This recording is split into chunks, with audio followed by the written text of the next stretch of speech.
A Rivian was seen pulling out a Cybertruck stuck in the sand dunes. The Cybertruck was stuck badly on the top of the dune with the underbelly in the sand.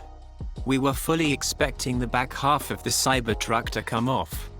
That was a risky move considering the weak subframe of the Cybertruck. Aluminum collects microfractures. The aluminum subframe will spontaneously shatter sometime with a zero warning. Even though that worked, and Cybertruck was pulled out, we're pretty sure that totally flooring it is not advisable in that situation. They are using a kinetic rope. Kinetic ropes are designed specifically to be used with a running start. The rope stretches and builds up kinetic energy. Once the rope reaches its maximum stretch, it snatches back smoothly and releases that energy to pull the stuck vehicle out of the mud, sand or snow.